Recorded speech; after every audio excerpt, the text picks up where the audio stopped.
Magandang umaga, mga igan, nagmamakaawa sa kanyang biktima ang isang lalaking nahuli matapos manghablot ng cellphone sa Commonwealth Avenue sa Quezon City. At narito unang balita ni James Agustin.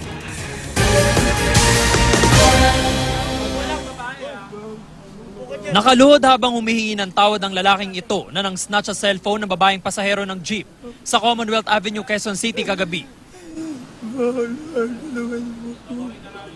Nagsisisi man ang suspect na si Pedro Belardo Jr. Desidido ang biktima na magsampa ng reklamong robbery snatching.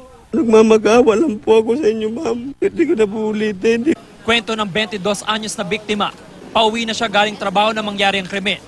Pasahero rin daw ng jeep ang suspect. At bago pa bumaba ang suspect sa tapat ng palengke, biglaan lang, hinablot yung cellphone ko tapos tumakbo siya agad. Tapos po ayun, sumigaw pa ako, hinabol ko. hinabol ng taong bayan ng suspect. Nagkataon naman bumabiyahe noon sa Commonwealth Avenue ang mga off-duty na pulis na sina PO1 Andrew Llaneta at PO1 Jason Petines. Papauwi na raw sa Bulacan ng mga pulis na kapwa nakatalaga sa District Mobile Force Battalion ng Northern Police District. May nakita kami na hinahabol ng taong bayan. Kaya agaran namin inaksyonan at aming tinulungan ng aking kabady. At sabi nila, snatcher nga daw. At na-recover namin sa kanya yung cellphone.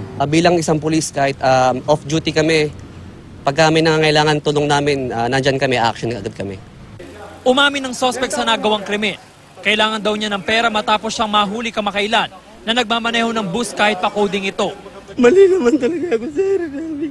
Pangtubos ko lang po ng lisensya po, ma'am. Sana po, hindi niya po gawin sa iba. Tatrabaho lang din po ako para sa pamilya ko, para sa kinabukasan ko.